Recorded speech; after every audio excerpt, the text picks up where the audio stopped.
नमस्कार दोस्तों। जैसा कि आजकल आप जानते ही हैं कि हम डिस्कस कर रहे हैं अलंकारों के बारे में, जिनको समझे बिना आप पौराणिक कहानियों को या उपनिषदों में लिखी बातों को नहीं समझ पाएंगे। तो अभी पिछले 2 वीडियोस में हमने डिस्कस किया उत्प्रेक्षा अलंकार के बारे में और उसके उदाहरण के बारे में, और आज हम डिस्कस करने जा रहे हैं रूपक अलंकार के बारे में। उत्प्रेक्षा अलंकार के बारे में मैंने आपको बताया था कि उत्प्रेक्षा अलंकार में 2 चीज़ें हैं, उपमेय और उपमान।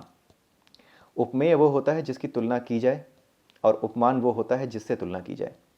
जैसे अगर मैं किसी से कहता हूँ कि आपका चेहरा तो बिल्कुल चांद के टुकड़े जैसा है, तो यहाँ पर क्या है, जिसको मैं ये कह रहा हूँ कि आपका चेहरा चांद के टुकड़े जैसा है, वो क्या हो गया, उपमेय हो गया, और चांद क्या हो गया, उपमान हो गया।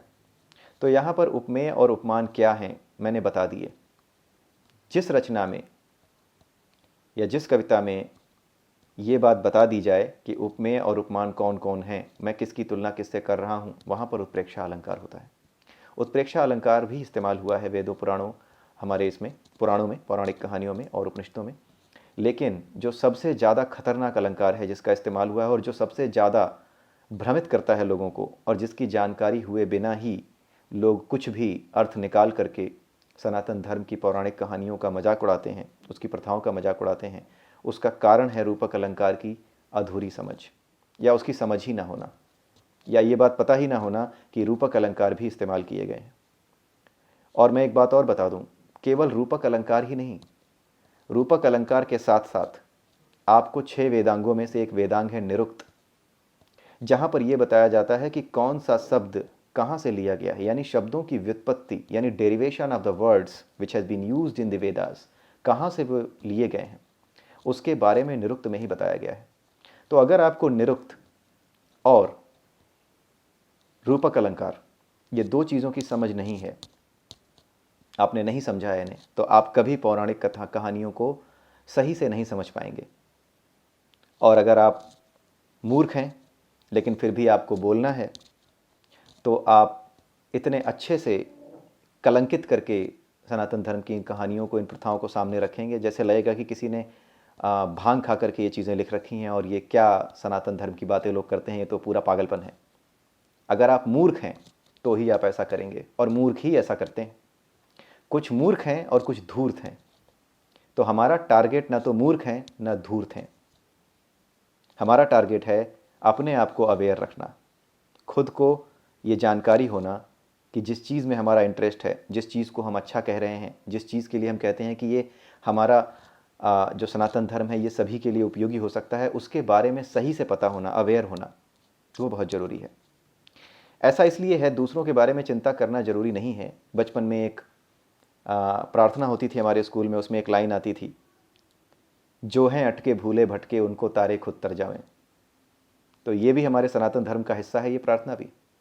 आप सोचिए कि हमारे सनातन धर्म में जो अटके भूले भटके हैं, उनके लिए भी ये कहा जाता है कि उन्हें तो तारे खुद तर जाएंगे, उन्हें ईश्वर देख लेगा।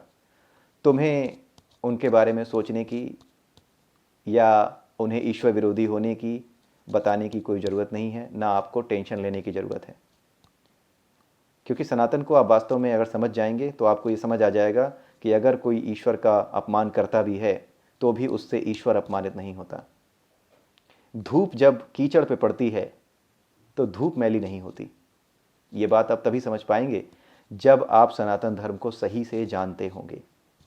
तो आइए ज़्यादा समय गंवाए बिना रूपक अलंकार के बारे में बात कर लेते हैं। रूपक अलंकार में क्या होता है, जो उपमेय और उपमान दोनों होते हैं, ये दोनों एक हो जाते हैं, और कहीं पर भी ये नहीं बताया जाता कि उपमेय कौन है, उपमान कौन है। जैसे एक सिंपल सा उदाहरण है, अगर बचपन में आपने हिंदी पढ़ी होगी तो आपने देखा होगा, एक उदाहरण आता है, चरण कमल बंदों हरिराई। ये रूपक अलंकार का उदाहरण है। यहाँ पर चरण को कमल के बराबर बताया गया है, चरण कमल, सीधे ही चरण को कमल बता दिया गया है। यहाँ पर तो आपको पता चल रहा है चरण कमल, इसलिए आपको पता लग रहा है। लेकिन जो खतरनाक तरीका इस्तेमाल किया गया है हमारे पुराणों में, पौराणिक कहानियों में रूपक का, वो ये है कि वहाँ पे आपको पता ही नहीं चलेगा कि ये रूपक किसके लिए इस्तेमाल किया गया है, जब तक कि आपने वेदांग ना पढ़े हों।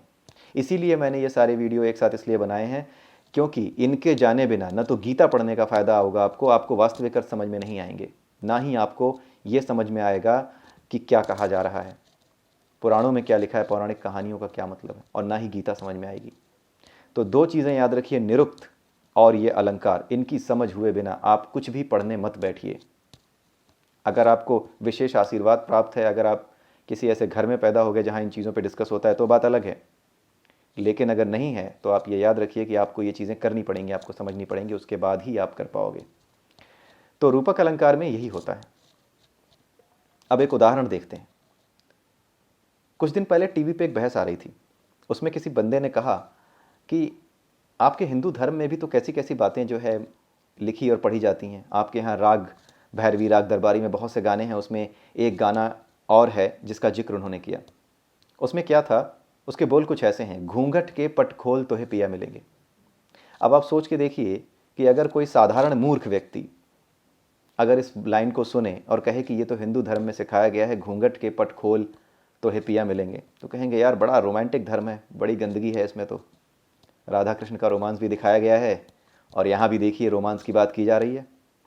तो इस तरह की बातें करने वाले मूर्ख पड़े हुए हैं, एक से एक पड़े हुए हैं, क्योंकि उन्हें पता ही नहीं है कि ये रूपक अलंकार है। अगर आप वास्तव में इस संगीत को सुनेंगे और जब तक इसकी वीडियो आप नहीं देखेंगे, आप नहीं समझ पाएंगे कि क्या बात की जा रही है।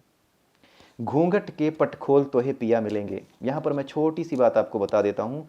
यहाँ पर जो पिया की बात की जा रही है वो ईश्वर है, और जो घूंघट की बात की जा रही है वो है ये आपका, ये जो तीसरा नेत्र जिसे कहते हैं, एक चक्र है ये, 7 चक्रों में से एक चक्र है ये, जो ज्ञान साधना करने वाला, योग साधना करने वाला, समाधि में जाने वाला व्यक्ति अपनी कुंडली को जब जागृत करता है तो यहाँ पर जो चक्र होता है उसे भी जागृत करता है, आज्ञा चक्र को।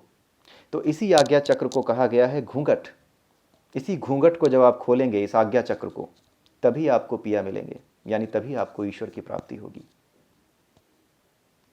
ये है रूपक अलंकार का व्यावहारिक उदाहरण, और इस पर बहस चल रही थी।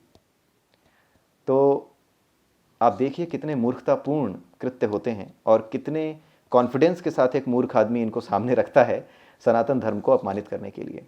लेकिन बहुत हो चुका, हम सब हैं, और ऐसा नहीं है कि ये अज्ञान सनातन को खा जाएगा। अगर कहीं अज्ञान है तो कहीं ना कहीं ज्ञान भी विद्यमान होता है, और जब भी सनातन पर संकट आएगा, उस सनातन को सही दिशा देने के लिए ईश्वर किसी न किसी को प्रेरणा अवश्य देगा। तो हम सब उस प्रेरणा का स्रोत बनते हैं। आइए इस बात को हर तरफ फैलाते हैं, पहुंचाते हैं, ताकि चीज़ों को सही तरीके से समझा जा सके। सनातन का उद्देश्य किसी को नष्ट करना नहीं है, सनातन का उद्देश्य है सबको बांध कर रखना। और सनातन कोई धर्म नहीं है कि इसके नाम पे लड़ा जा सके। ये एक व्यवस्था है। आप किसी धर्म के हो, आप हिंदू हो या मुस्लिम हो, ये जो व्यवस्था है, ये जो संसार चल रहा है, जिस प्रक्रिया के अंतर्गत चल रहा है, जिस मशीनरी के अंतर्गत चल रहा है, वही सनातन है। आप कुछ भी हो, आप सनातनी ही हैं। आप इस बात को अच्छी तरह समझ लें। तो अगले वीडियो में फिर मिलेंगे, तब तक के लिए नमस्कार।